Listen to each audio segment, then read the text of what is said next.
Hello दोस्तों, नमस्ते भाई, गुड इवनिंग स्टूडेंट्स। कैसे हैं आप सभी लोग बच्चों? चलिए शुरू करते हैं आज की कहानी फटाफट, लेट हो गया वैसे ही। चलो, एक से बड़ी किसी संख्या के लिए उस संख्या और उसके व्युत्क्रम का अंतर उस संख्या और उसके व्युत्क्रम के योगफल का 20% है। संख्या का स्क्वायर इस संख्या के क्यूब से कितना परसेंट कम है, और आंसर बताना है बेटा अप्रोक्स में। ध्यान सुनेगा, इंग्लिश में पढ़ देते हैं। सवाल सीटसल 2018 में पूछा हुआ है।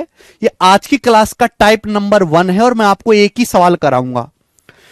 2018-2019 में कई बार ये क्वेश्चन आया था। बोला है कोई संख्या एक से बड़ी है और ऐसी संख्या है कि उस संख्या और उसके रेसिप्रोकल का जो डिफरेंस है वो उस संख्या और उसके रेसिप्रोकल के सम का 20% है। तो क्या आप वो संख्या मुझे बता सकते हैं? देखो, इंसान का दिमाग इतना विकसित नहीं हुआ कि आप डायरेक्ट ये स्टेटमेंट पढ़ के संख्या बता पाओ। तो मैंने मान लिया कि माना की संख्या x है। मान लिया कि माना जो संख्या है बच्चों x है और संख्या ऐसी कि संख्या एक से बड़ी है। तो सवाल में बोला है कि कोई संख्या और उसके रेसिप्रोकल का डिफरेंस, उसके व्युत्क्रम का अंतर। अच्छा, व्युत्क्रम क्या होता है, रेसिप्रोकल क्या होता है? जैसे कोई संख्या 5 है तो 5 का रेसिप्रोकल होता है 1/5। कोई संख्या 3/2 है, 3/2 का रेसिप्रोकल होता है, उल्टा कर देंगे 2/3। तो बच्चों अगर कोई संख्या x है तो x का रेसिप्रोकल कितना होगा? 1/x। यार सी बात है, अगर x 1 से बड़ा है तो 1/x छोटा हो जाएगा। तो इनका जो अंतर है, संख्या और उसके रेसिप्रोकल का जो अंतर है, वो सवाल क्या कह रहा है? सवाल कह रहा है उस संख्या और उसके रेसिप्रोकल के योग का 20% है। तो संख्या और उसके रेसिप्रोकल का जो डिफरेंस है वो उस संख्या और उस संख्या के रेसिप्रोकल, उस संख्या के व्युत्क्रम के योग का 20% है। इसका 20% है। ये सवाल में कहा गया है। तो बात कही थी अंग्रेजी में, हमने लिखी गणित में कि संख्या और उसके रेसिप्रोकल का जो अंतर है वो उस संख्या और उसके व्युत्क्रम के योग का 20% है। क्या आप यहां से सॉल्व करके x का मान नहीं निकाल सकते? बच्चों 20% क्या होता है? 20% होता है 1/5। 20% का मान 1/5 होता है। आप बोलोगे हाँ जी सर, क्लियर है। अब देखो, मैं स्टेप डायरेक्ट लिखूंगा, मेरे पास समय नहीं है कि मैं ये हर चीज खोल के बता पाऊं। ये 5 की यहां गुणा हो जाएगी तो ये आएगा 5x, इधर आएगा x। 5x में से x घटाएंगे 4x बराबर, ये 5 की यहां गुणा होगी, माइनस का 5/x, यहां 1/x। यहां 1/x है, यहां माइनस का 5/x है। जब उधर जाएगा तो 1 जमा 5 6/x हो जाएगा, 6/x। ठीक है। जो बच्चे काफी कमजोर है वो एक स्टेप खुद से कर लें गुणा करके। 2 से कट जाएगा, 2 दूनी 4, 2 तिया 6। आप बोलोगे हाँ जी सर, काटो मत, काटो मत। x की यहां x में गुणा हो जाएगी तो x स्क्वायर बराबर क्या हो जाएगा बच्चों? x गुणा x स्क्वायर होता है। ये 4 नीचे चला जाएगा, 6/4। तो x स्क्वायर बराबर आ गया 6/4। आप बोलोगे हाँ जी सर। 6/4 किससे कटता है? 2 से कटता है। 2 से काटेंगे, 2 तिया 6, 2 दूनी 4। तो x स्क्वायर का मान 3/2 आ गया। अगर एक्स स्क्वायर का मान 3/2 आ गया तो x की वैल्यू आ गई बेटा, अंडर रूट लेंगे, अंडर रूट 3/2। ये संख्या का मान आ गया अंडर रूट 3/2। ये संख्या का मान आ गया। बात आई समझ में? तो ये आपको x मान के ही करना पड़ेगा, क्योंकि इंसान का दिमाग इतना तेज नहीं है कि बच्चों इस संख्या को डायरेक्ट सोच पाए। नहीं सोच सकता। अरे भाई, पढ़ने पे भी ध्यान लगा लो, क्या बकर बकर कर रहे हो? इतनी मुश्किल चीज चल रही है और आपका ध्यान केवल कमेंट बाजी पे, ऐसा कैसे चलेगा? x का मान आ गया अंडर रूट 3/2। ठीक है, केवल कैलकुलेशन करनी है, कुछ नहीं करना। अब असली सवाल इसके आगे है। असली सवाल क्या है? असली सवाल यह है कि संख्या का स्क्वायर संख्या के क्यूब से कितना परसेंट कम है। संख्या का स्क्वायर इसके क्यूब से कितना परसेंट कम है। मैं आपको बता चुका हूं कि जब भी हमें परसेंटेज कम या ज्यादा निकालना होता है हम रेशियो ले लेते हैं। संख्या का स्क्वायर इस संख्या के क्यूब से कितना परसेंट कम है। संख्या क्या मानी है मैंने? x मानी है। Square of number is how much percent less than it's cube. तो भैया पहले बेस लिखेंगे। पहले क्या लिखते हैं हम लोग? बेस लिखते हैं मेरे प्यारे भाई। संख्या को मैंने एक्स माना है, तो संख्या का जो स्क्वायर है, एक्स का जो स्क्वायर है, वो संख्या के क्यूब, एक्स के क्यूब से कितना परसेंट कम है। एक्स का स्क्वायर एक्स के क्यूब से कितना परसेंट कम है, तो इसके लिए हम क्या ले लेते हैं? रेशियो ले लेते हैं, अनुपात। जब आप रेशियो लोगे तो क्या होगा बेटा? ये पावर 2 है, पावर 2 से पावर 3 काटेंगे तो एक ही पावर बचेगा, ये एक्स रेशियो 1 आ जाएगा। अगर मैं पावर 3 को पावर 2 से भाग दूंगा तो पावर 1 ही बचेगा, एक्स रेशियो 1 आ जाएगा। आप बोलोगे हाँ जी सर, एक्स रेशियो 1 आ जाएगा। एक्स का मान कितना है? √3/2। एक्स का मान कितना है? √3/2। तो एक्स का मान √3/2 रखेंगे तो रेशियो कितना आ गया? √3 रेशियो √2 आ गया मेरे प्यारे भाई। ये आ गया प्यारे बच्चों, बात को समझे? आप बोलोगे हाँ सर। अगर आपके सामने लिखा हुआ है ना 7/5, तो बेटे इसका मतलब 7:5 ही होता है। ये मत समझा करो कि बटे कोई नई चीज है। अनुपात का मतलब भाग ही होता है, कोई नई चीज नहीं होती बेटा। ठीक है, तो इधर हमने बेस लिखा है, यानी कि सवाल केवल इतना सा बन गया कि √3 से √2 कितना परसेंट कम है। सवाल केवल इतना सा बन गया। याद होना चाहिए मेरे प्यारे भाई कि √3 की जो अप्रोक्स वैल्यू होती है वो 1.732 होती है। √2 का जो लगभग मान होता है, √2 की जो वैल्यू होती है वो अप्रोक्स 1.414 होती है, लगभग 1.414। क्योंकि सवाल के आंसर्स काफी दूर दूर हैं तो मैं अप्रोक्स काफी खुल के ले सकता हूं।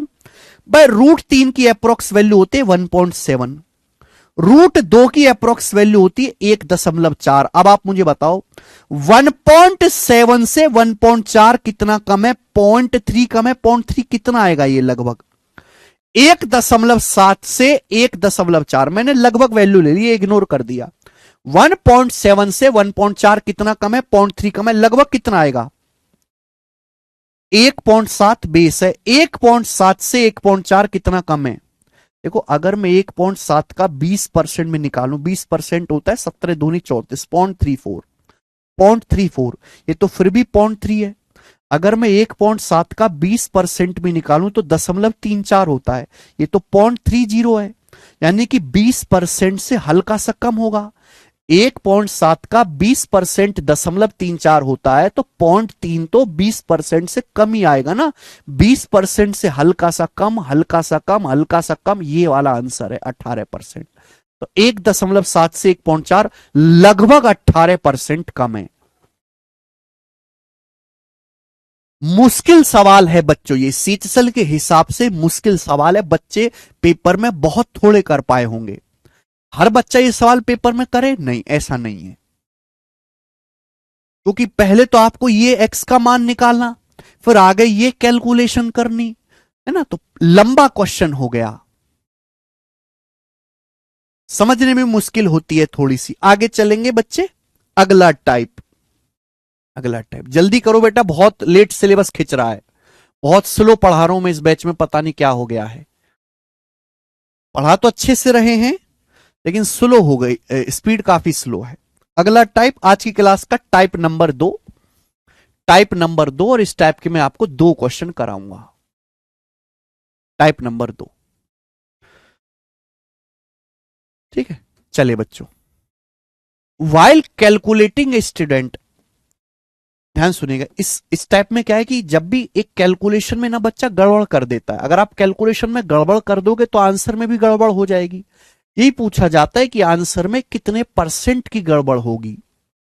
While calculating a student mistakenly reads the number 97 at 79, find the percentage increase or percentage decrease in its calculation. Calculation करते समय एक बालक ने 97 को 79 पढ़ लिया, तो बताओ उसकी कैलकुलेशन में कितने % की कमी हो गई या वृद्धि हो गई। यानी कि एक बच्चा कैलकुलेशन कर रहा था, उसने गलती से 97 को 79 पढ़ लिया, संख्या 97 को, यानी कि सही था 97, लेकिन गलती से उसने 79 पढ़ लिया। तो बताओ 97 को 79 पढ़ लिया तो उसकी कब हो गया संख्या? डिक्रीज हो गया बच्चों, यानी कि इंक्रीज वाले तो आंसर हो ही नहीं सकता। ये वाला आंसर इन तीनों में से एक विकल्प होगा। तो हमने 97 को 79 पढ़ लिया बच्चों, तो संख्या में कितनी कमी होगी बेटा? 21 की। तो 21 की नहीं, 17 में से बच्चे 9 गया 8, 17 में से 9 गया 8, और ये बचेगा आपका 8 में से 18 की, 18 की कमी होगी संख्या में आउट ऑफ 97। और परसेंटेज में कितना आएगा बेटा? इंटू 100%। चूंकि सवाल के आंसर काफी ज्यादा नजदीक है तो मुझे लगभग भाग देना ही पड़ेगा। बताओ 1800 को 97 से भाग देंगे, क्या आएगा? 97 वन जा 97 जाएगा, बचेगा मेरे दोस्तों 80 और 3 83 बचेगा। तो 97 से कितनी बार चला जाएगा? फिर 8 बार। 97 से 8 बार चला जाएगा। 720 और 56, 720 और 56 कितना होता है मेरे दोस्तों? 776 दशमलव, कितना बच जाएगा? 24 बच जाएगा। दशमलव लगा के 0 बढ़ाएंगे तो 97 से कितनी बार जाएगा ये? 97 से फिर आपके 2 ही बार जाएगा, 2 ही बार जाएगा। तो 18.2% के आसपास ये आ रहा है।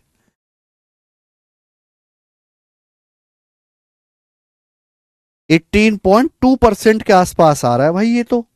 आप क्या बता रहे हैं?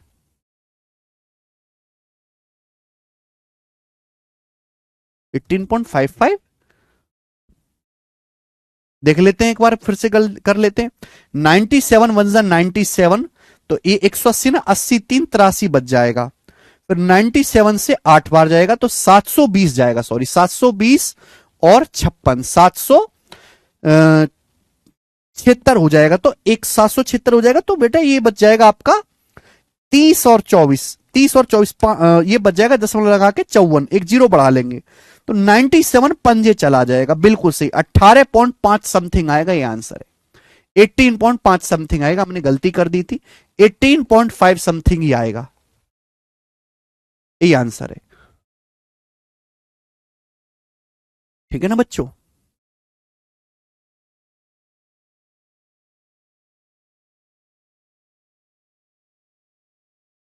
हमने पूरा भाग किया।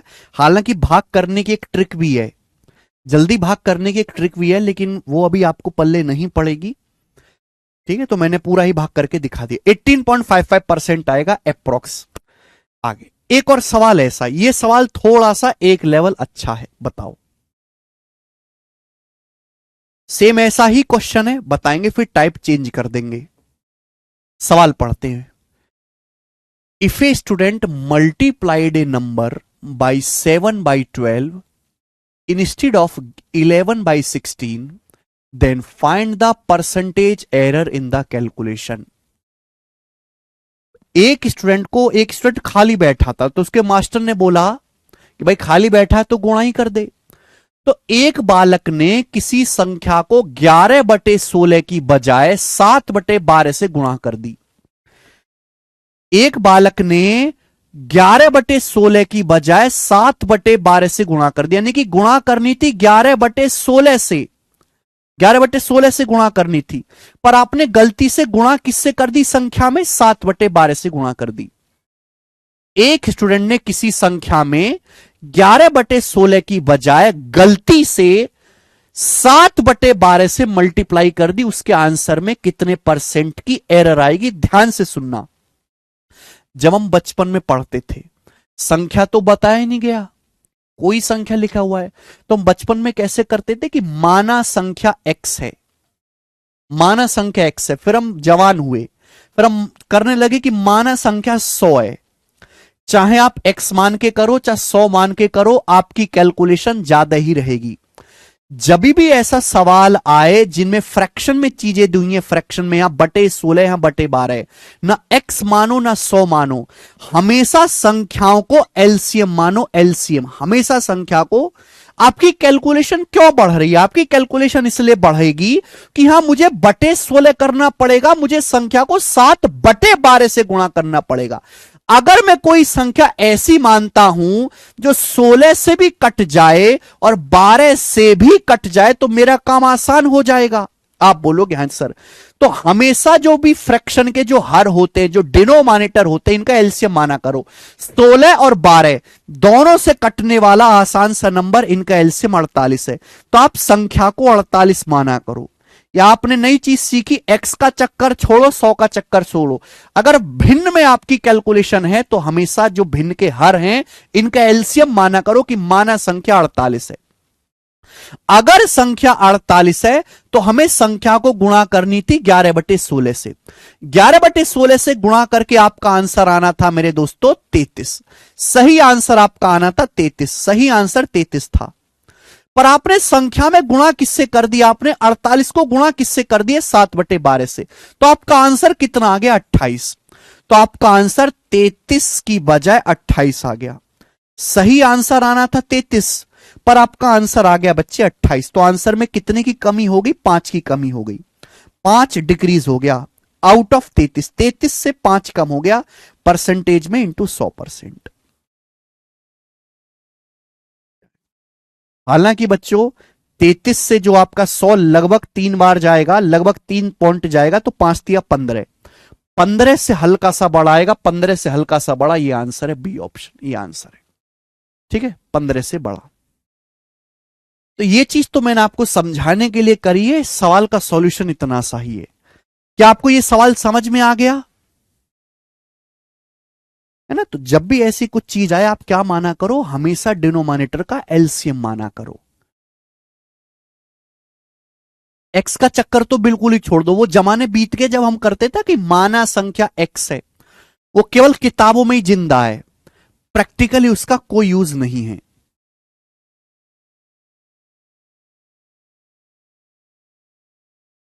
ठीक है, चलिए आगे चलते हैं। अगला टाइप, अगला कंसेप्ट आगे चलते बच्चों। अगला टाइप है, अगला कॉन्सेप्ट,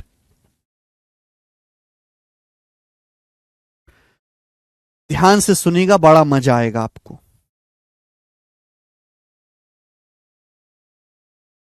अगला टाइप, अगला कंसेप्ट बहुत प्यार से समझाना है आपको बच्चे, मजा आ जाएगा। अभी तक मैंने जितने भी कॉन्सेप्ट पढ़ाए हैं उनमें सबसे ज्यादा इंपॉर्टेंट एक कंसेप्ट है और सबसे ज्यादा पूछे जाने वाला सवाल इस पर बनता है। अभी तक सबसे इंपॉर्टेंट चीज शुरू होने वाली है। चलिए सबसे पहले कंसेप्ट समझते हैं।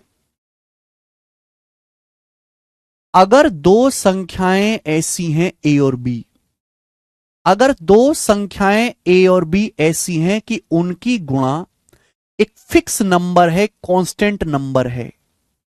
अगर दो संख्याएं ए और बी ऐसी हैं मेरे प्यारे भाई कि उनका प्रोडक्ट कांस्टेंट है, कांस्टेंट का मतलब उनका प्रोडक्ट फिक्स है, उनका प्रोडक्ट एक निश्चित संख्या है, बदल नहीं सकता, बदल नहीं सकता।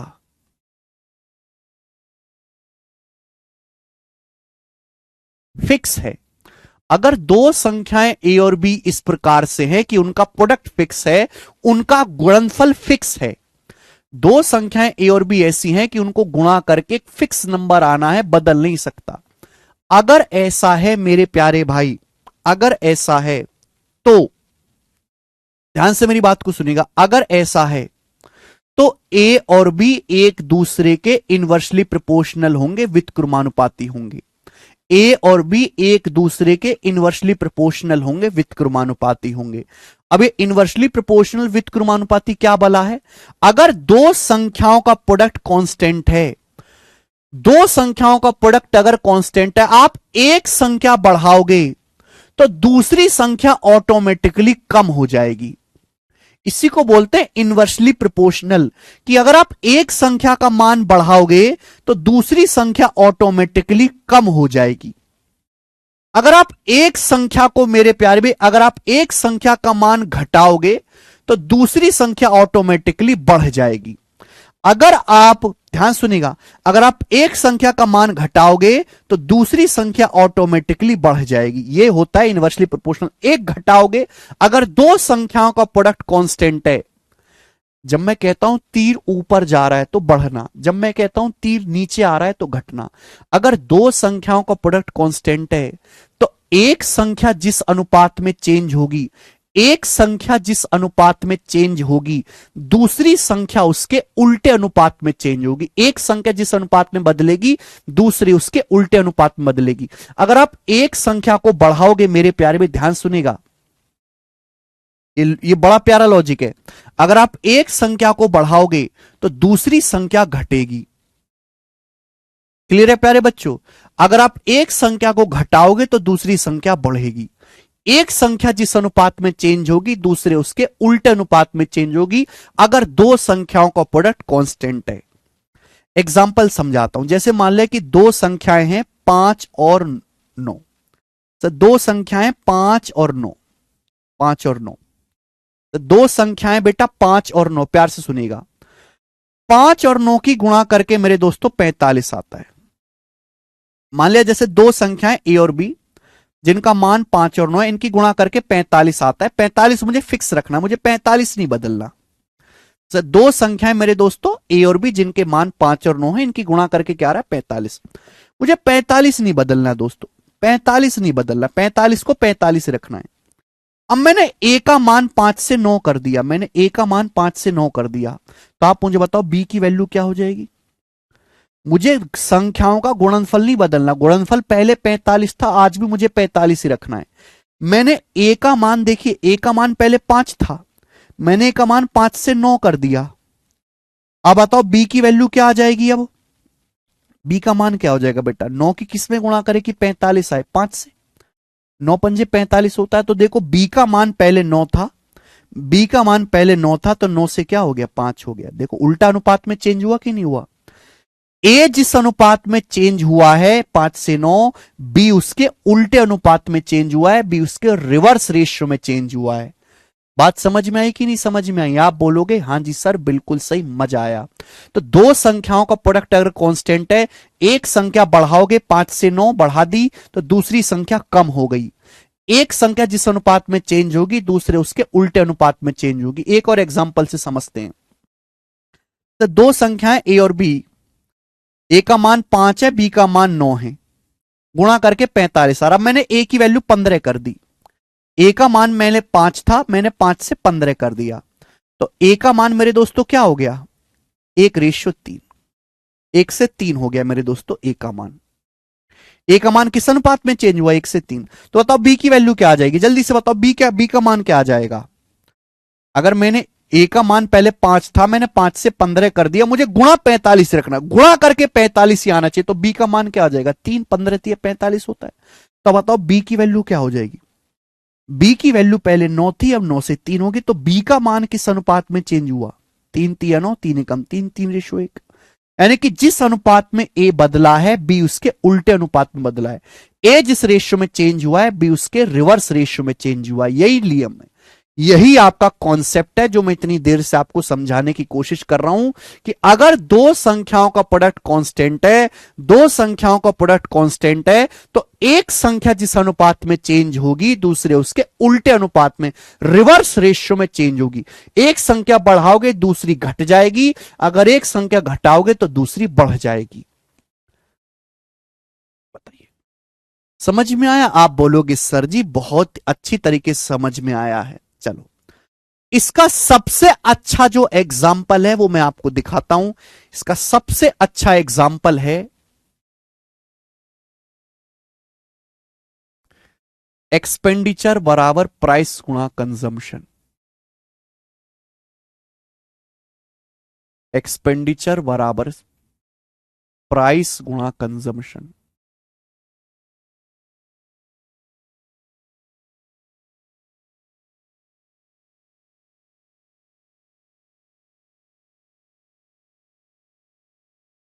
आप कहोगे सर हिंदी में बताओ। एक्सपेंडिचर को हिंदी में कहते हैं खर्चा। एक्सपेंडिचर को हिंदी में कहते हैं खर्चा। प्राइस का मतलब है कीमत, कीमत, और कंजम्पशन का मतलब है खपत। तो खर्चा बराबर कीमत गुणा खपत, खर्चा बराबर कीमत गुणा खपत, खर्चा बराबर कीमत गुणा खपत, खर्चा बराबर कीमत गुणा खपत।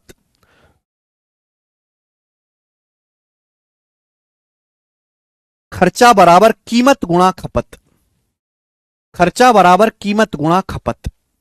ठीक है मेरे दोस्तों, आप बोलोगे हां जी सर बिल्कुल सही, कोई परेशानी नहीं है। ध्यान से सुनिएगा, मैं आपको एग्जाम्पल से समझाऊंगा। एग्जाम्पल से सपोज आपका परिवार चावल खाता है 50 रुपए किलो वाला। भाई आपकी फैमिली है तो खाएगी भी जरूर।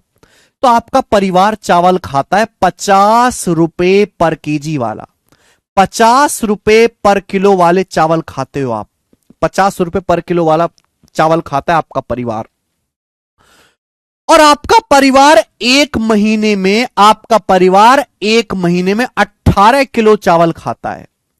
आपका परिवार एक महीने में 18 किलो चावल खाता है। 18 किलो नहीं, 16 किलो कर लेते हैं। आपका परिवार एक महीने में 18 किलो ही रखो। आपका परिवार एक महीने में 18 किलो चावल खाता है। कितना चावल खाता है? 18 केजी चावल खाता है आपका परिवार। एक महीने में 18 किलो चावल खा जाता है। कितना चावल खा जाता है बच्चों आपका परिवार एक महीने में? 18 किलो। तो आप बताओ खर्चा कितना होगा? जल्दी से बताओ, आप एक महीने में कितना खर्चा करोगे?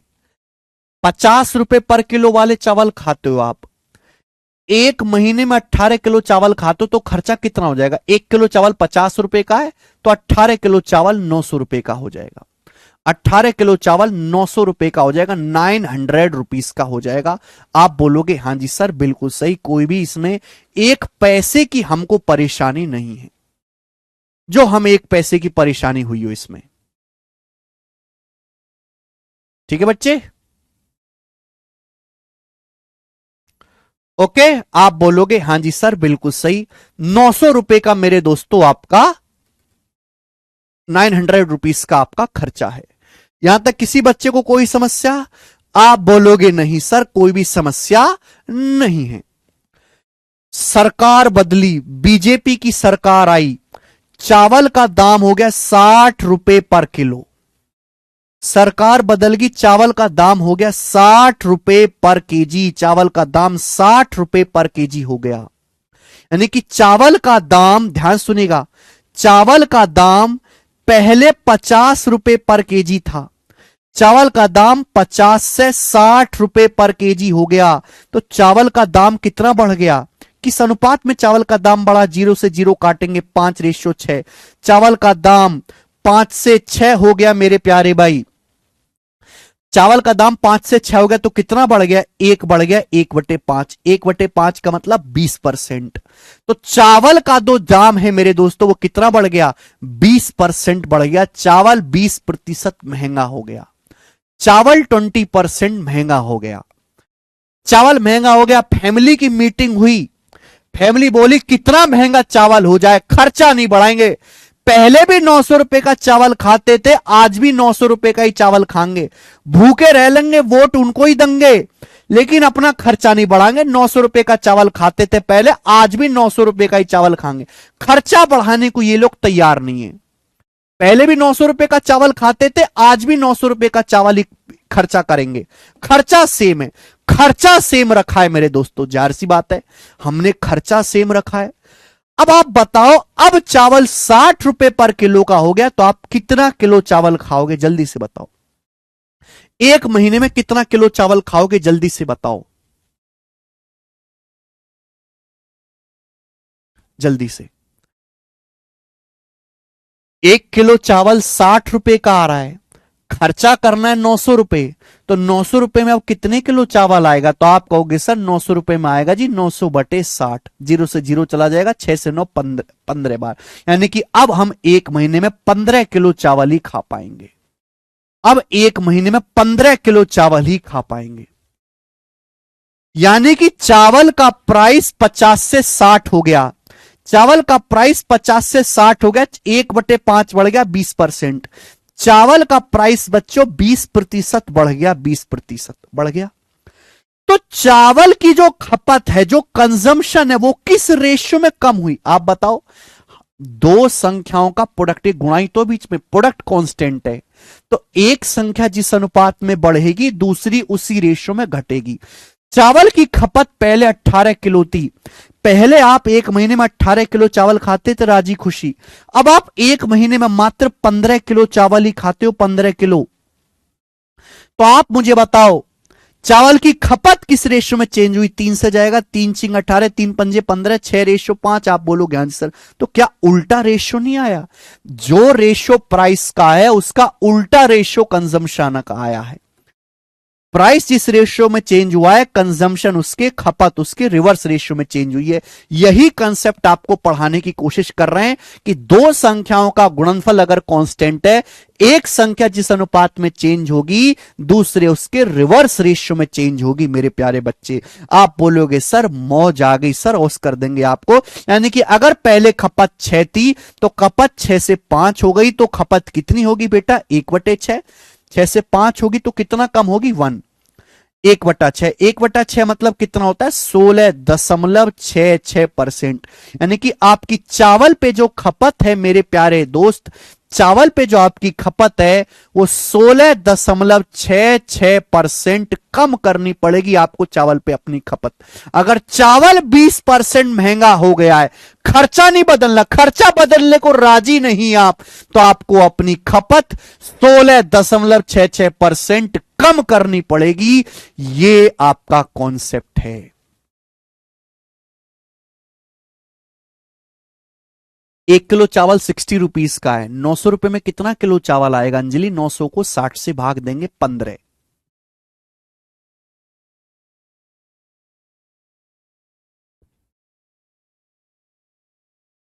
ठीक है बच्चों, ये मैंने बिल्कुल आपको प्रैक्टिकल एग्जांपल लेके समझाया। प्रैक्टिकल, हर एक बच्चे को समझ में आया होगा।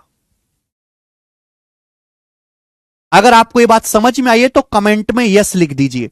इससे बेहतर एग्जाम्पल देके इस कंसेप्ट को पढ़ाया ही नहीं जा सकता। आप दुनिया में कहीं भी जाके पढ़ लो भाई, ये तो घर घर की कहानी है। खर्चा बराबर कीमत गुणा खपत। एक तो ये कंसेप्ट सीखा कि खर्चा बराबर कीमत गुणा खपत होता है। क्या होता है मैंने आपको समझा दिया। पहले ये सारा डाटा मैंने अपनी मर्जी से सेट किया है आपको समझाने के लिए कि भाई 1 किलो चावल 50 रुपए का है, 50 रुपए पर किलो का आप चावल खाते हो। 18 किलो चावल खाते हो तो खर्चा होता है 900 रुपए, 900 रुपीज। चावल महंगा हो गया, चावल 50 से 60 रुपए पर केजी का हो गया, सरकार बदल गई तो चावल 50 से 60 का हो गया, यानी कि 5 से 6 रेशियो में बदला। तो चावल का दाम पहले 5 था, अब 5 से 6 हो गया, तो कितना बढ़ गया? 1/5। नीचे हमेशा बेस वैल्यू रखेंगे। 20% चावल का दाम बढ़ गया। खर्चा वही रखना है 900 रुपए, खर्चा वही रखना है 900 रुपए। 1 किलो चावल अब 60 रुपए का आ रहा है, तो अब कितना चावल खरीद पाओगे? 15।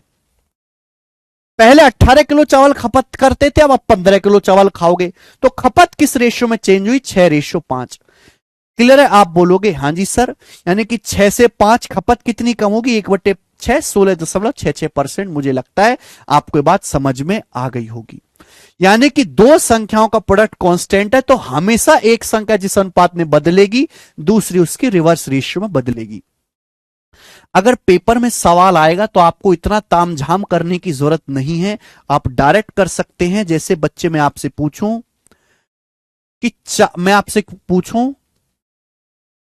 कि दाल का जो दाम है, मैं आपसे कहता हूं कि जो दाल का दाम है मेरे प्यारे भाई, कितना ले लेते हैं? दाल का दाम 28 सही, 28 नहीं लेते। दाल का जो दाम है,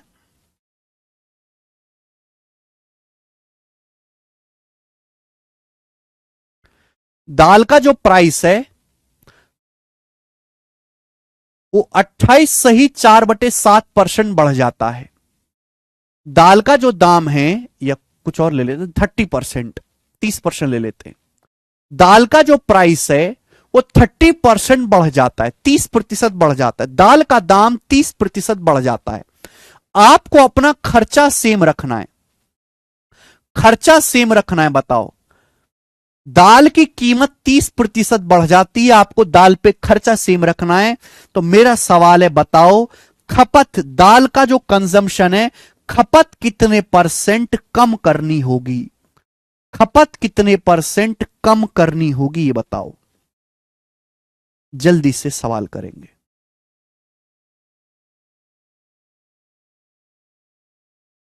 बजट आया भैया, निर्मला सीतारमन जी ने बजट निकाला, दाल की कीमत 30% बढ़ गई। फैमिली ने बोला भूखे रहेंगे आज से, खर्चा नहीं बढ़ाएंगे, अपना सैलरी तो बढ़ी नहीं, खर्चा क्या बढ़ा लें। तो खर्चा सेम रखना चाहते हैं तो दाल कितने % आपको कम खानी पड़ेगी? तो बच्चों कैसे करेंगे? हमें बात जानते हैं कि एक्सपेंडिचर बराबर प्राइस गुणा कंजम्पशन, खर्चा बराबर कीमत गुणा खपत। यहां मेरे दोस्तों खर्चा सेम है, खर्चा सेम है, मुझे खर्चा नहीं बदलना। तो प्राइस किस रेशियो में, प्राइस किस अनुपात में बढ़ गया मेरे दोस्तों, ध्यान सुनिएगा। प्राइस 30% बढ़ गया। 30% की फ्रैक्शन वैल्यू होती है 3/10, 3/10। यानी कि चावल का प्राइस अगर पहले 10 था तो प्राइस 10 से 3 बढ़ के 13 हो गया। अगर प्राइस इस रेशियो में चेंज हुआ है तो कंजम्पशन रिवर्स रेशियो में चेंज हुआ होगा। यानी कि चावल पे खपत अगर पहले 13 थी तो अब 13 से 10 हो जाएगी। अगर पहले 13 किलो दाल खाते थे तो अब 10 किलो ही खाओगे। ठीक है जी।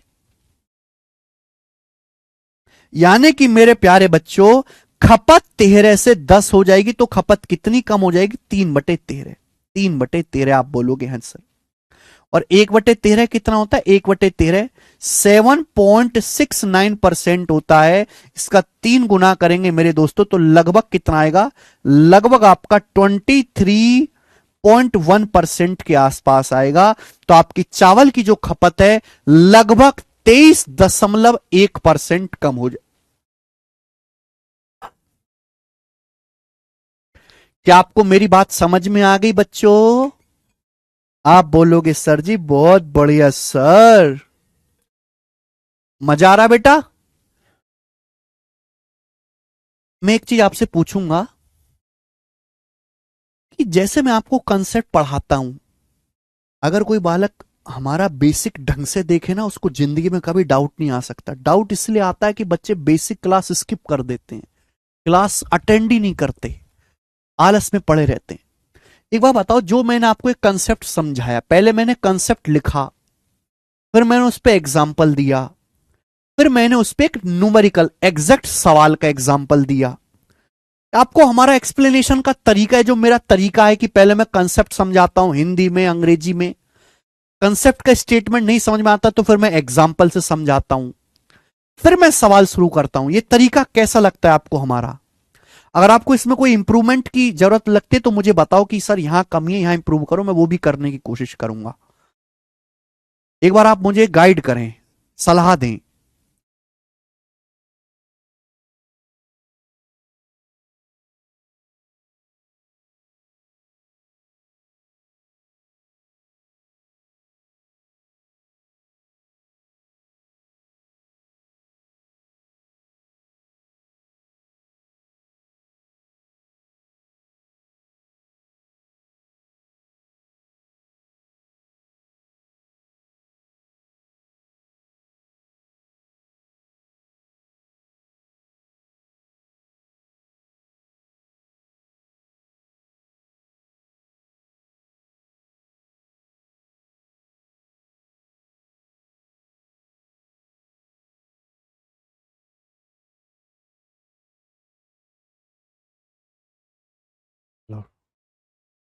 ठीक है भाई, चलो सभी बच्चे खुश राजी खुशी दिख रहे हैं। तो ये हो गया बच्चों, यानी कि कंजम्पशन लगभग 23% कम हो जाएगा। ठीक है ना, ये याद करना, 1/13 लगभग 7.69% होता है, लिखवाया हमने, 3 गुना लगभग 23% आ जाएगा। अच्छा, ये बेसिक तरीका है करने का, ठीक है ना, बेसिक तरीका। लेकिन जब सवाल आएगा ना पेपर में तो हम इतना भी नहीं लिखेंगे बच्चों, बेसिक तरीका आना चाहिए, बेसिक तरीका आना चाहिए प्यारे बच्चों। लेकिन ये सवाल स्टैंडर्ड है, पेपर में बार बार आता है, जब क्वेश्चन पेपर में आएगा तो हम इतना नहीं लिखेंगे। शॉर्टकट भी समझते हैं, अब ध्यान सुनेगा, शॉर्टकट भी, ठीक है। हालांकि ये शॉर्टकट में पहले भी आपको सिखा चुका हूं। सवाल क्या है, सवाल ये है कि दाल का प्राइस 30% बढ़ जाता है, दाल का जो प्राइस है वो 30% बढ़ जाता है। दाल का खर्चा, हमें खर्चा सेम रखना है, खर्चा हमको नियत रखना है, खर्चा फिक्स रखना है, तो हमें दाल की खपत को कितने परसेंट कम करना होगा। तो दाल का प्राइस कितना बढ़ गया, 30%। 30% की फ्रैक्शन वैल्यू क्या होती है बेटा, 3/10, 3/10, 3/10। तो हमें खर्चा कितने परसेंट कम करना होगा, डायरेक्ट आप निकाल सकते हैं, डायरेक्ट सोचो। देखो बच्चों, अगर यहां 3 बढ़ा है, अगर यहां 3 बढ़ा है तो यहां 3 ही कम करना होगा। अगर प्राइस 3 बढ़ा है तो यहां 3 ही कम करना होगा। ध्यान रखना है, जितना बढ़ाओगे वहां उतना कम करोगे, जितना कम करोगे वहां उतना बढ़ाओगे। नीचे बेस क्या आएगा, बेस आएगा बेटा 10 जमा 3, ऊपर प्लस है तो प्लस 10 प्लस 3 13, 10 प्लस 3 13, ये बेस आ गया। तो डायरेक्ट पता चल गया कि हमें खपत 3/13 कम करनी होगी, डायरेक्ट पता चल गया। 1/13 होता है 7.69%, इसका 3 गुना करेंगे मेरे दोस्तों तो लगभग मुझे चावल दाल पे जो खपत है वो 23.07% कम करनी पड़ेगी चावल पे दाल पे खपत, और ये आंसर आ जाएगा। ये शॉर्टकट है और हमें ऐसे सवाल को मेरे दोस्तों इसी शॉर्टकट से करना है।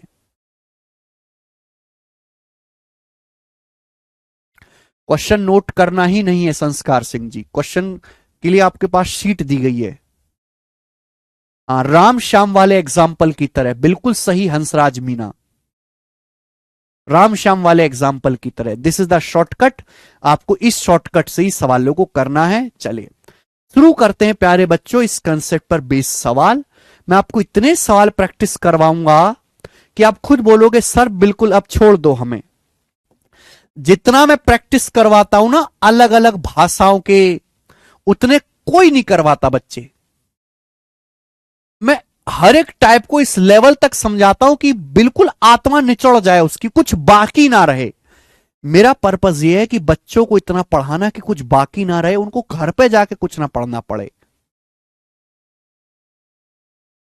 संदीप बघेल जी वो तो छोड़ना ही पड़ेगा, स्पीड अगर बढ़ानी है तो स्टेप छोड़ना पड़ेगा। अगर आप एक एक स्टेप को लिख के किया जाए तो आपकी स्पीड इतनी स्लो हो जाएगी कि आप पूरा पेपर अटेम्प्ट ही नहीं कर पाओगे। केवल समझना काफी नहीं है, ऐसे समझने का कोई फायदा नहीं है कि आपकी स्पीड जो है कछुआ से भी स्लो है। इससे ना ही समझे तो बढ़िया है। अगर आप एक सवाल को ऐसे ऐसे ऐसे ऐसे एक एक स्टेप लिख के अगर करना सीख भी गए तो उससे बढ़िया कि उसको ना ही सीखो। क्यों? क्योंकि पेपर में तो होने वाला है ही नहीं, पेपर में टाइम कम होता है। रफ्तार के साथ सीखो वरना मत सीखो, ये लाइन ध्यान रखना मेरी। क्योंकि बच्चे इसलिए कंपटीशन से बाहर नहीं होते कि उन्हें सवाल आते नहीं है, बच्चे कंपटीशन से इसलिए बाहर होते हैं कि उन्हें आता है लेकिन उसकी स्पीड नहीं है, उनकी एक्यूरेसी नहीं है, इसलिए कंपटीशन से बाहर होते हैं।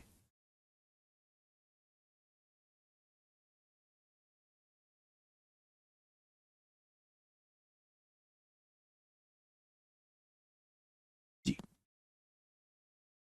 सवाल पढ़ते हैं। चीनी की कीमत में 15% की कमी हुई, चीनी की कीमत 15% कम हो गई।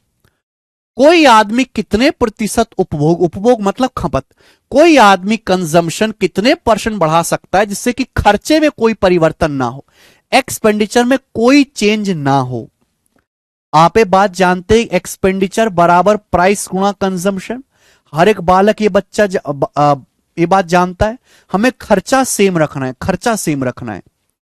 चीनी की कीमत 15% कम हो गई, चीनी की कीमत 15% कम होगी। 15% की फ्रैक्शन वैल्यू 3/20, 5% 1/20, 15% 3/20।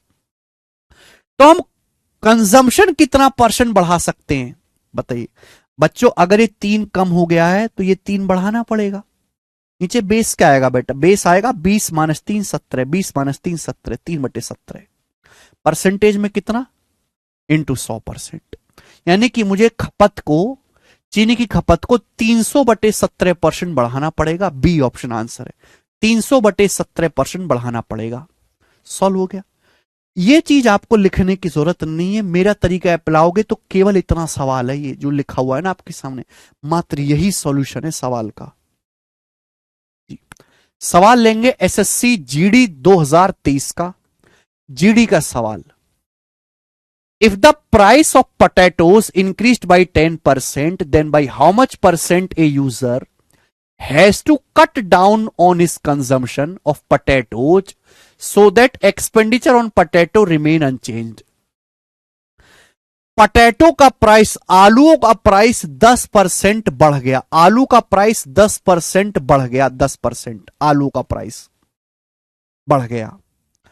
तो बोला एक यूजर को, एक ग्राहक को कंजम्पशन कितना परसेंट कट डाउन, आलू की खपत कितने परसेंट कम करनी चाहिए जिससे कि पोटैटो पे एक्सपेंडिचर अनचेंज रहे, एक्सपेंडिचर में कोई बदलाव ना हो। प्राइस 10% बढ़ गया, 1/10, कंजम्पशन कितना कम करना पड़ेगा, एक बढ़ा है तो एक कम करना पड़ेगा। बेस का आएगा 10 + 1 11, 1/11। 1/11 कितना होता है, 9.09%। 1/11 होता है बेटा 9.09%। मुझे कंजम्पशन कम करना पड़ेगा, इसी को अप्रोक्स में 9.1 कहते हैं। 9.09 को ही अप्रोक्स में 9.1 लिख दिया लगभग। अगला सवाल देखो, मैं वो ऑफलाइन की तरह नहीं करता कि एक ही लैंग्वेज पे 10 सवाल लिख लिए, एक पे 10%, 12%, 15%, 20% करवाए जा रहे हैं बच्चों को। वो रटने वाली विद्या होगी, हम रटवा नहीं रहे। सेम ही टाइप पढ़ा रहे हैं, लेकिन हर टाइप की परिभाषा आपको अलग देखने को मिलेगी, हर टाइप की लैंग्वेज अलग देखने को मिलेगी, डाटा अलग देखने को मिलेगा। कभी फ्रैक्शन में होगा, कभी दशमलव में होगा, कभी अप्रोक्स में होगा, है ना। ओवरऑल डेवलपमेंट करवाना है आपका चीजों का। समय लेके पढ़ाऊंगा, लेकिन एक ही बार पढ़ने की जरूरत पड़ेगी आपको, 4 जगह से पढ़ने की जरूरत नहीं पड़ेगी। बना 109 नंबर।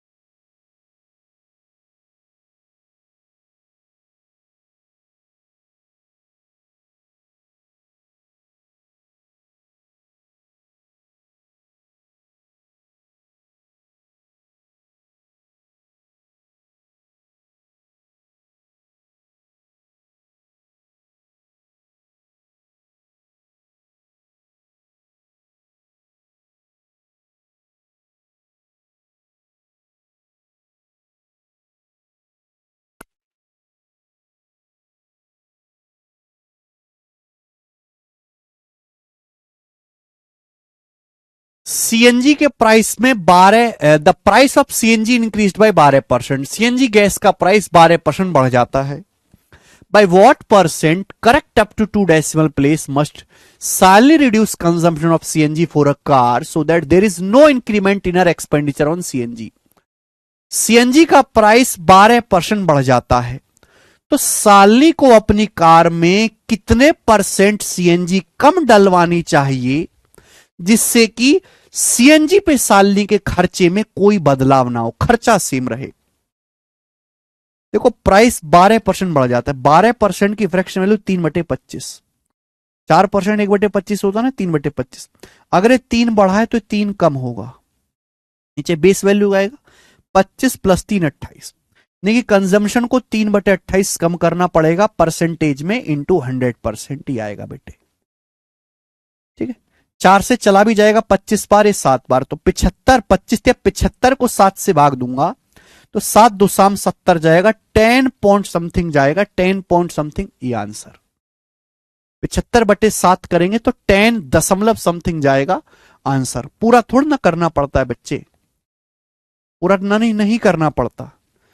109 है। सवाल नंबर 110 ही बताएं, सीजीएल 2023 प्री का। ठीक बच्चे, हर एक एग्जाम के सवाल आपको मिल जाएंगे। ऐसे ना समझे कि रेलवे में कुछ अलग पूछता है, रेलवे में यही सब पूछता है।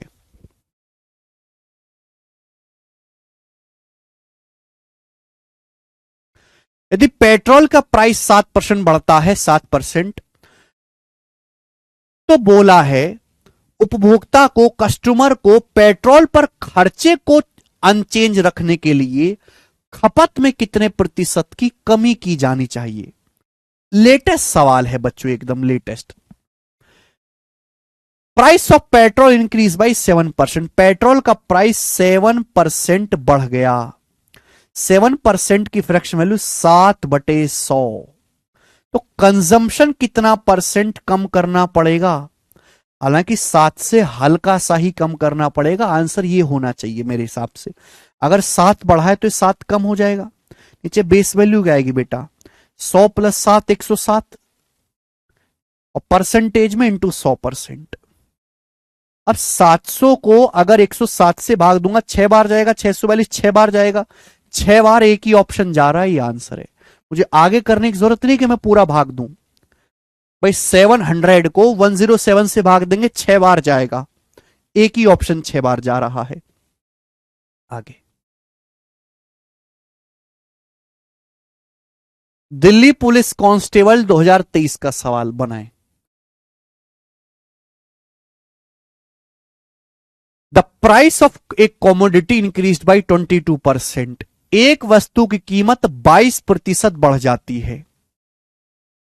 By what percent should it's consumption be reduce so that total expenditure remains same. तो ये लाइन बार बार बोली जाएगी, एक्सपेंडिचर सेम। अगर ये लाइन नहीं होगी तो हमें कुछ और ढूंढना पड़ेगा, दूसरा तरीका लगाना पड़ेगा फिर। तो बच्चा सिंह, एक वस्तु की कीमत 22% बढ़ जाती है। 22% कितना होता है बेटा? 2% 1/50, 22% 11/50। Very good Jaiveer Singh ji. Price 11/50 बढ़ गया तो कंजम्पशन कितना कम करना पड़ेगा बेटे? 11 कम करना पड़ेगा। नीचे क्या आएगा बच्चे? 50 प्लस 11 61, 11/61। और परसेंटेज में इंटू 100% ही आएगा। कोई स्टैंडर्ड तो है नहीं बेटा, ये भाग ही देना पड़ेगा। अब आप बताओ। 20% से कम ही आएगा ना बच्चे, ये 20% से तो कम ही आएगा। 61 का 20% भी 12 होता है। ठीक है, देखो प्यारे बच्चों, मैं अप्रोक्स चेक कर लेता हूं। एक तो रास्ता है कि आप इसको भाग दो, पूरा भाग दो तो आंसर आएगा। दूसरा रास्ता है कि आप इसको अप्रोक्स चेक कर लो, अप्रोक्स कि ऑप्शन में 1-1% का फर्क दिख रहा है। भाई 61, ये जो नीचे बेस होता है ना, ये जो बेस होता है हमेशा 100% होता है। यानी कि 61 अगर 100% है तो 11 कितना परसेंट है, ये मतलब है। तो अगर मैं 61 का 20% भी निकालूं तो क्या आएगा? 12 आएगा, 12.1। ये तो फिर भी 11 है, तो 20% से कम आएगा। आंसर ये नहीं है, ये नहीं है। ये तो 20% से तन्नक सही कम है, 20% से कुछ तो कम होगा, ये आंसर है। लगभग 18%। तो जरूरी नहीं कि आप पूरा भाग दें बेटे। आगे सवाल बनाएंगे।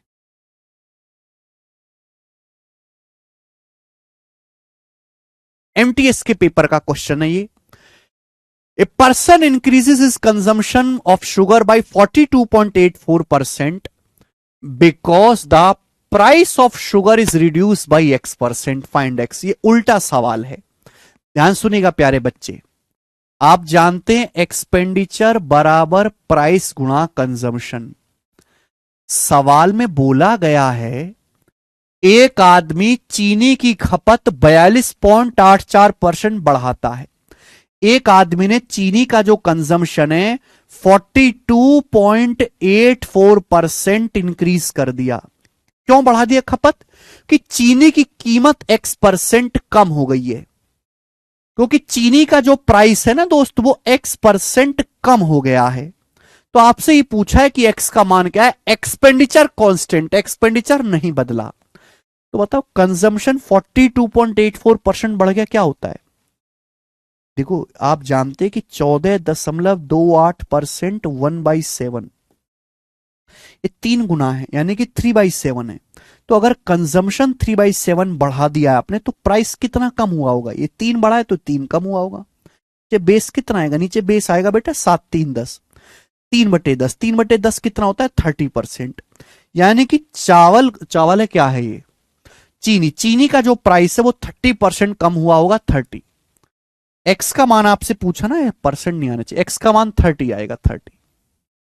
एक्स का मान 30 आएगा।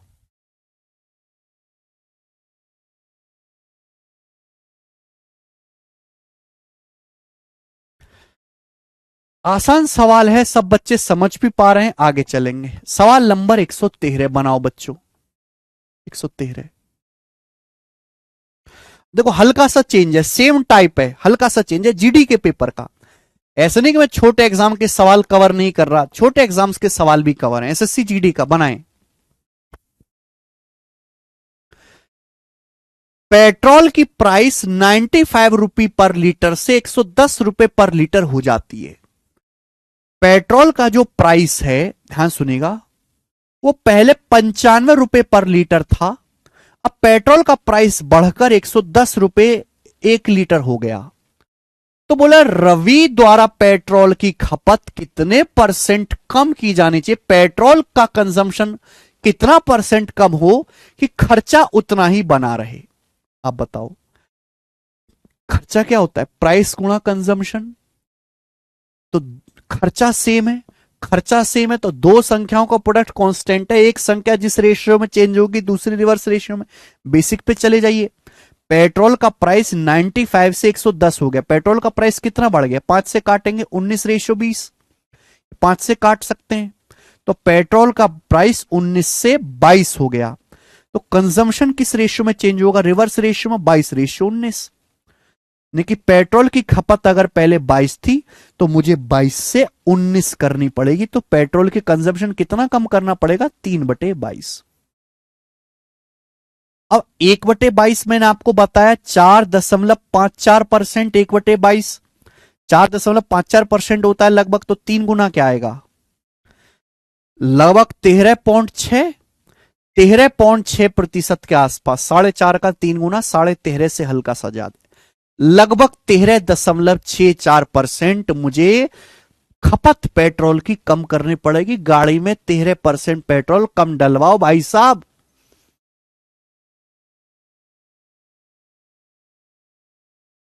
ठीक है ना। तो जरूरी नहीं कि हर बार परसेंटेज में दिया रहे, एग्जैक्ट वैल्यू भी दे सकता है। आगे चलेंगे,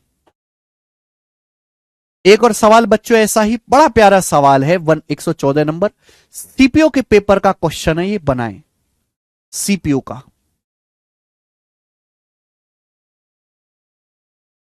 अरे मजा आ रहा है कि नहीं पढ़ने में हमारे संग, अरे मजा आ रहा है कि नहीं। शुरू में तकलीफ होती है, अगर बच्चा मेरे साथ पढ़ता रहे ना, मैं क्यों बोलता हूं मुर्दे की तरह पढ़ते रहो, कुछ दिनों के बाद आपको हमारी आदत हो जाएगी, लत लग जाएगी, लत।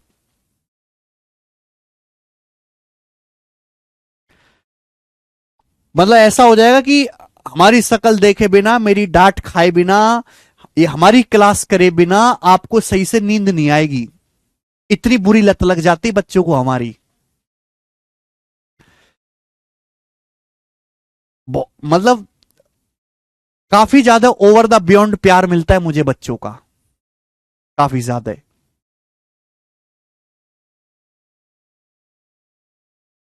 कोई बात नहीं असलम जावेद जी, देरी से आए हो, कोई काम होगा।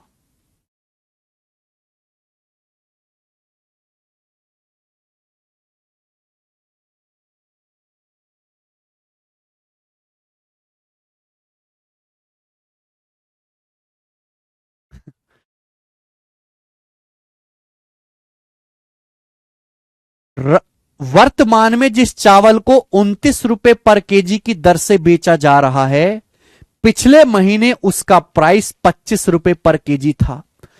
यानी कि चावल का प्राइस, चावल को प्रेजेंट में जिस चावल को 29 रुपए का 1 किलो बेच रहे हैं ना, पिछले महीने उस चावल का प्राइस 25 था। यानी कि चावल का प्राइस पिछले महीने 25 था, अब 29 हो गया। पहले 25 था चावल का प्राइस, अब 29 हो गया।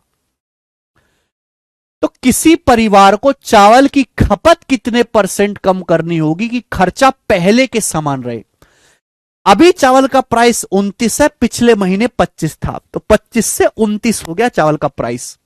तो कंजम्पशन तो रिवर्स रेशियो में चेंज हुआ होगा, 29/25। आप बोलोगे हाँ जी सर, लेकिन खपत कितनी कम करनी पड़ेगी, 4 कम करनी पड़ेगी, 4/29। खपत 4/29 कम करनी पड़ेगी, परसेंटेज में इंटू 100%।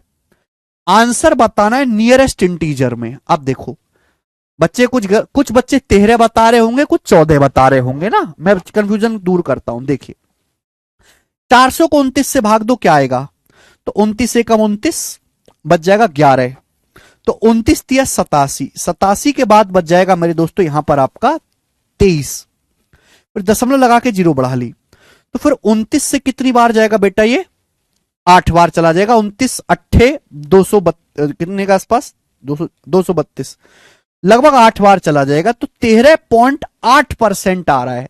लगभग कितना आ रहा है, 13.8% आ रहा है।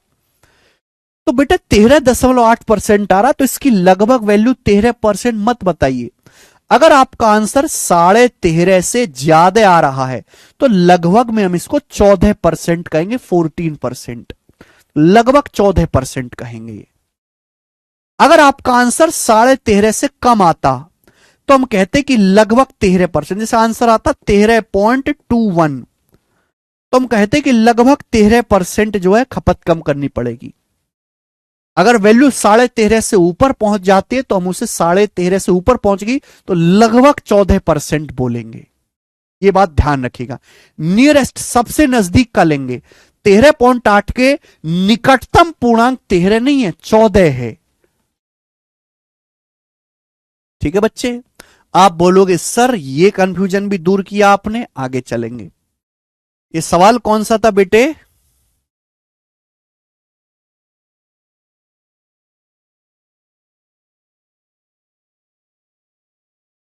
हाँ जी, सवाल नंबर 115 बनाओ। ऐसा सेम कॉन्सेप्ट, कॉन्सेप्ट नहीं बदला अभी। 13.49 आए तो 13.49 ही बोलेंगे। ठीक है,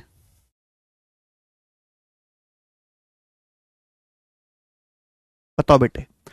सेम कॉन्सेप्ट है, बस यहां पे परसेंटेज ना पूछ के एग्जैक्ट वैल्यू पूछी गई। बोला है चावल की कीमत में 35% की गिरावट आती है। चावल का प्राइस 35% कम हो जाता है। 35% का मतलब 5% 1/20, 35% 7/20, 7/20। देखिए चावल का प्राइस अगर पहले 20 था तो 20 से कितना कम हो गया, 7। 20 में से 7 कम करेंगे 13। चावल का प्राइस इस अनुपात में चेंज हुआ। 35% कम हो गया, 35% मतलब 7/20, 20 से 13 हो गया। How much extra quantity of rice can be bought, कितना एक्स्ट्रा क्वांटिटी चावल हम खरीद सकते हैं with the money that was sufficient two by 104 kg of rice previously.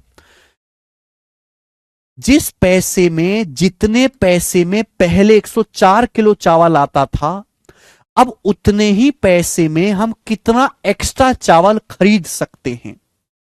यानी कि आपने खर्चा नहीं बदला, जितना खर्चा पहले कर रहे थे आज भी उतना ही खर्चा कर रहे हो। हाँ, चावल की कीमत कम होगी, 35% कीमत कम हो गई तो जाहिर सी बात है आप खपत बढ़ा दोगे अपनी रिवर्स रेशो में। खपत आप 13 से बढ़ा के कितनी कर सकते हो, आप 20 कर सकते हो खपत। तो प्यारे बच्चों, पहले खपत कितनी कर रहे थे आप, 104 किलो चावल। पहले आप 104 किलो चावल खा रहे थे, कितने गुना, 13 अट्ठे 104, 8 गुना। सवाल में पूछा है अब आप उतने ही पैसे में, उतना ही पैसा मतलब सेम खर्चा करके कितना एक्स्ट्रा चावल खरीद सकते हो। पहले केवल 13 खरीद पाते थे, अब 20 यूनिट खरीदोगे, कितना एक्स्ट्रा हो गया, 7 यूनिट। 7 यूनिट चावल एक्स्ट्रा खरीद सकते हो। 7 की वैल्यू कितनी है बेटा, अगर ये 8 गुना है तो 7 की वैल्यू भी 8 गुना होगी। 7 अट्टे 56 kg, यानी कि 56 kg राइस मेरे दोस्तों आप एक्स्ट्रा खरीद सकते हैं, और ये इसका आंसर है। 7 अट्ठे 56, 8 गुना हो जाएगा। प्यारे बच्चे सभी उड़ उड़ के आंसर बता रहे हैं। तो देखो, ऐसा नहीं कि मैं आपको, मैं चाहता तो ये मैं आपको कॉन्सेप्ट बताता। मैं भी बेटा उस तरीके से पढ़ा सकता था कि मैं ये कॉन्सेप्ट लिखता, ये लिख के बता देता कि 5 गुणा 7 है, देखो ये 7 गुणा 5 हो गया तो बराबर आएगा, ये बता देते। और मैं आपको एक सवाल करवाता, ये वाला, ये एक सवाल करवा देता और खत्म हो जाता। आप खुश रहते, ज्यादा खुश रहते। लेकिन आप उस स्पीड से, उस रफ्तार से कभी ऐसे सवाल नहीं कर पाते जो आप अब कर रहे हो। आप जब ये लैंग्वेज पढ़ते अचानक से आप डर जाते एक बार को, जब आप ये लैंग्वेज देखते आप एक बार को अचानक से डर जाते। ठीक है ना, आपकी रफ्तार नहीं बढ़ती।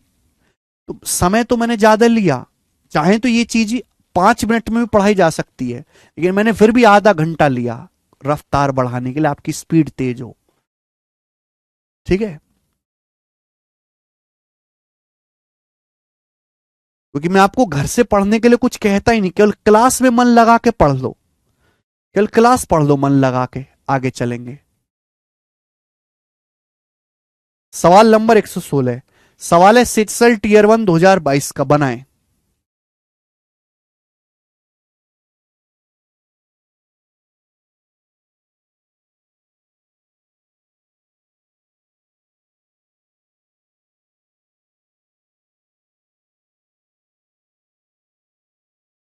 एक वस्तु के प्राइस में 25% की कमी की जाती, यानी कि वस्तु सस्ती हो गई, सस्ती होगी वस्तु। खर्चे को समान रखने के लिए एक परिवार ने उसकी खपत में 20 किलोग्राम की वृद्धि की। एक वस्तु सस्ती होगी, कितनी सस्ती होगी? 25%। सेम ही सवाल है बेटा, ये लगभग सेम ही है। एक वस्तु का प्राइस 25% कम हो जाता है। 25% मतलब 1/4। अगर प्राइस पहले 4 था तो 4 से 1 कम होके 3 हो गया। परिवार ने सोचा खर्चा सेम रखना है, वस्तु सस्ती हो गई, सस्ती हो गई, खर्चा आपने बढ़ाया नहीं ना, खर्चा आपने बदला नहीं, तो आप ज्यादा वस्तु खरीद पाओगे। आपने वस्तु की खपत 20 किलोग्राम बढ़ा दी। परिवार की पहले खपत कितनी थी, पहले कंजम्पशन कितना था? प्राइस अगर 4 से 3 हो गया तो कंजम्पशन रिवर्स रेशियो में चेंज हुआ होगा, 3:4 आप बोलोगे। हाँ सर, यानी कि अगर पहले कंजम्पशन 3 था तो अब 4 हो गया, तो कंजम्पशन कितना बढ़ गया, खपत कितनी बढ़ गई? 1। सवाल के अनुसार आपने खपत बढ़ाई कितनी है? 20 किलो। 1 की वैल्यू ही 20 किलो है। पहले कंजम्पशन कितना था? तो पहले था 3 यूनिट, तो 3 की वैल्यू भी 20 गुना आएगी। 1 यूनिट की वैल्यू 20 है तो 3 की वैल्यू आएगी 20 × 60 केजी, तो 60 केजी मेरे प्यारे बच्चों, ये रहा ए ऑप्शन। खपत आपकी बढ़ गई है, सॉरी 60 केजी आपकी इनिशियल कंजम्पशन था, 60 केजी। नेक्स्ट, 1 स्टेप सवाल है, सारे के सारे आप देखोगे कि 1 स्टेप से ज्यादा हमने किसी सवाल में किया नहीं है। 117 नंबर सवाल बनाओ। अब यहां से इसी टाइप के मिसलेनियस लैंग्वेज के सवाल हैं, इसी टाइप पे बिल्कुल हटके सवाल हैं, बताएं।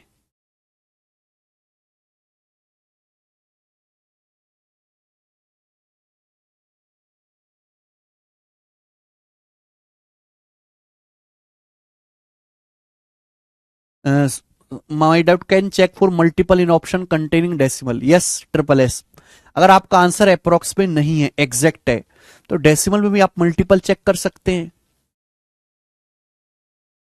Minimum how much time to crack SSC CGL exam, वो बच्चे से बच्चे पे डिपेंड करता है। किसी के लिए 5 महीने भी काफी है, किसी के लिए 2 साल भी कम है। जी केतन जैन जी, अच्छा, तो फिर आप यहां क्या कर रहे हैं केतन जैन? पढ़ना है तो बेटा ढंग से पढ़ो, बकवासबाजी मत करो। 2 सवाल ना आपसे होंगे ना उनसे होंगे।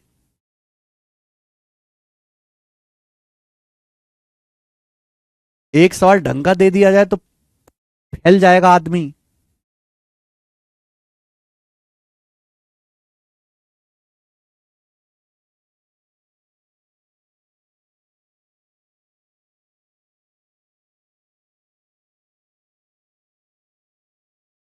आता है, देखो, x is inversely proportional to y, x y के इनवर्सली प्रोपोर्शनल है। तो बेटा जो पहली लाइन है, इस लाइन का मतलब ये है x is inversely proportional to y, इसका मतलब ही होता है x और y का प्रोडक्ट कांस्टेंट है। x और y का प्रोडक्ट कांस्टेंट है, x is inversely proportional to y। x जिस रेशियो में चेंज करोगे y उसके रिवर्स रेशियो में चेंज होगी, ये मतलब है इस लाइन का। बोला x को 37.5% बढ़ाया जाता है। x को कितना बढ़ाया जाता है? x को 37.5% बढ़ाया जाता है। 37.5% की फ्रैक्शन वैल्यू क्या होती है? 12.5% 1/8, 37.5% 3/8। तो x को 3/8 बढ़ाया जाता है, ठीक है। तो पूछा y के मान में कितने परसेंट का परिवर्तन होगा, y की वैल्यू में कितनी चेंज होगी। अगर x को 3 बढ़ाया तो यहां 3 कम करना पड़ेगा, बेस क्या आएगा मेरे दोस्तों? 8 + 3 11। बताओ 1/11 क्या होता है बच्चे? 1/11 होता है 9.09%। 3/11 आएगा ×3 27.27%। 27.27% आंसर है। का कहे हम y को 27.27% कम हो जाएगा y का मान। ठीक है, आगे अगला सवाल 118 नंबर, ये बताओ।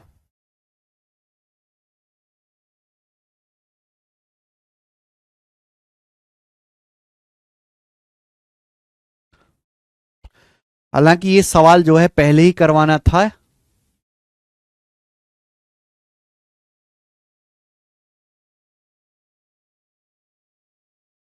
लास्ट क्वेश्चन है बेटा, भूख लग रही, आज हम खाना नहीं खा पाए, वीडियो बनाने के चक्कर में रह गए।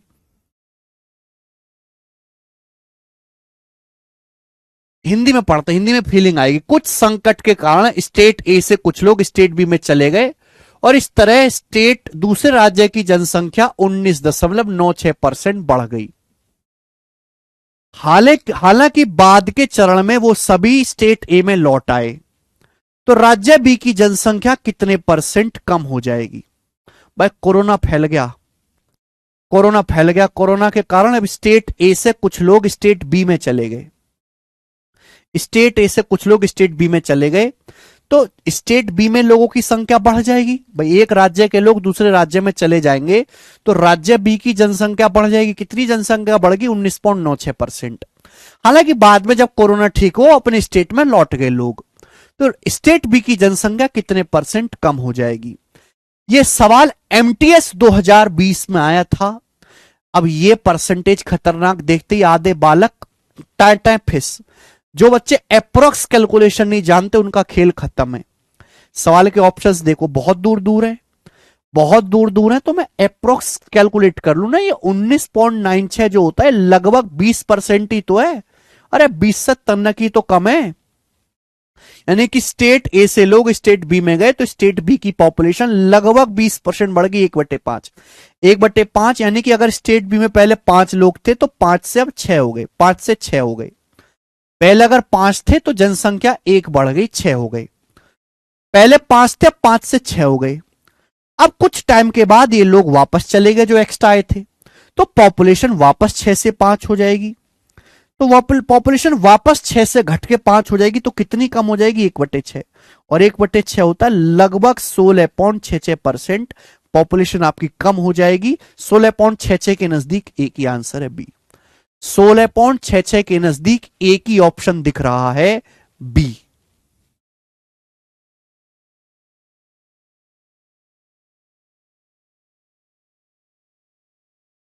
चलिए आगे सवाल 119 नंबर, ये बताओ जल्दी से आप। लास्ट क्वेश्चन ये करते हैं आज, ये लास्ट करते हैं।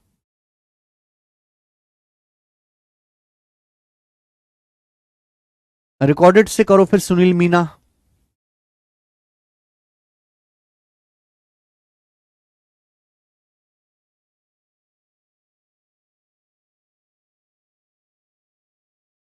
बेहतरीन लेवल का सवाल है, कंफ्यूजिंग लैंग्वेज है, कर नहीं पाएंगे बच्चे, ध्यान से सुनेगा। Due to fall in manpower the production in a company decrease by 35%। By what % should be working hours be increase? Working hours को कितना बढ़ाया जाना चाहिए? वर्किंग आवर्स को कितना बढ़ाया जाना चाहिए जिससे कि ओरिजिनल प्रोडक्शन रिस्टोर किया जा सके, ओरिजिनल प्रोडक्शन पे वापस आया जा सके? सवाल ही नहीं समझे होंगे आप लोग। पहले सवाल का मतलब समझो। से कंपनी है, एक कंपनी में कुछ सामान बनता है।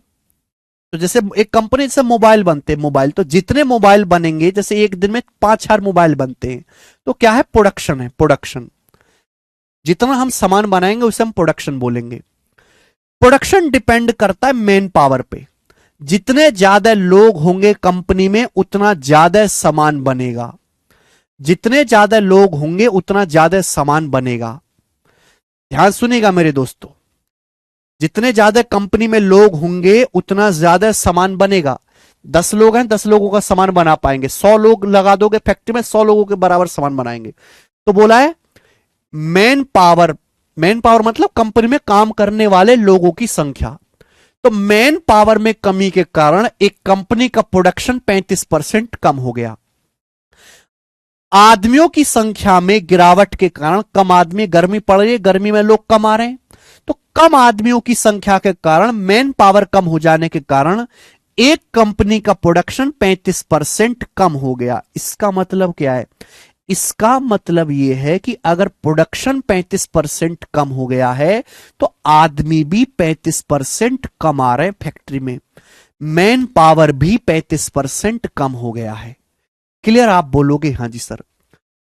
यह पहली बात आपको समझनी थी कि अगर फैक्ट्री का प्रोडक्शन 35% कम हो गया है तो लोगों की संख्या भी 35% कम हो गई होगी। मैन पावर 35% कम कर दोगे, 35% लोग कम कर दोगे, 35% सामान कम बनेगा। पूछा यह है कि वर्किंग आवर्स कितने परसेंट बढ़ाए जाने चाहिए जिससे कि हम ओरिजिनल प्रोडक्शन पे आ सके। देखो, प्रोडक्शन दो चीजों पे डिपेंड करता है, कितने लोग काम कर रहे हैं और कितने घंटे काम कर रहे हैं वर्किंग आवर्स पे। ऐसा नहीं कि लोग तो 100 लगा रखे, काम 2 घंटा भी नहीं करते। जब 20 लोग लगाओ, उनसे 18 घंटे काम कराओ, ज्यादा रिजल्ट निकाल के देंगे। आप बोलोगे हां जी। तो प्रोडक्शन दो चीजों पे डिपेंड करता है, मैन पावर पे और वर्किंग आवर्स पे। मैन पावर बढ़ाओगे प्रोडक्शन बढ़ेगा, वर्किंग आवर्स अगर ज्यादा घंटे काम कराओगे एक दिन में, प्रोडक्शन बढ़ेगा। तो बोला वर्किंग आवर्स कितने परसेंट बढ़ाए जाने चाहिए जिससे कि प्रोडक्शन सेम रहे, हम ओरिजिनल प्रोडक्शन पे आ सके। जितना हम सामान पहले बनाते थे, मूल उत्पादन जितना करते थे, उसी पे हम वापस चले जाएं, यानी कि प्रोडक्शन हमारा सेम रहे। क्लियर है? तो बेटा अब ये पिछले सवालों की तरह बन गया कि नहीं बन गया? ये कॉन्सेप्ट है, ये कॉन्सेप्ट पहले समझना पड़ेगा दिमाग में। मैन पावर अगर 35% कम हो गया, 35% होता है 5% 1/20, 35% 7/20, तो हमें वर्किंग आवर्स कितना बढ़ाना पड़ेगा? अगर ये 7 कम हो गया तो हमें 7 बढ़ाना पड़ेगा। नीचे बेस क्या आएगा? 20 - 7 13। अब 1/13 जो होता है वो 7.7% होता है। 6 9 को 7 लिख लो, इंटू 13 गुना।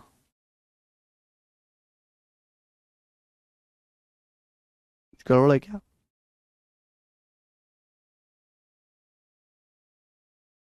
इंटू 7 गुना, सॉरी, 1/13 की 7.7% ऊपर 7 है तो 7 से गुणा होगी। तो कितना आएगा बेटा? ये कितना आएगा?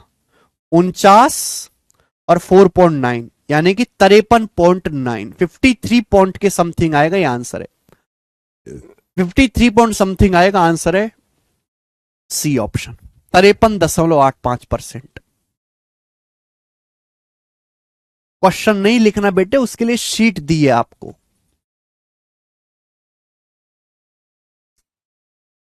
मुझे लगता है ये बात आपको समझ में आई है बच्चा सिंह।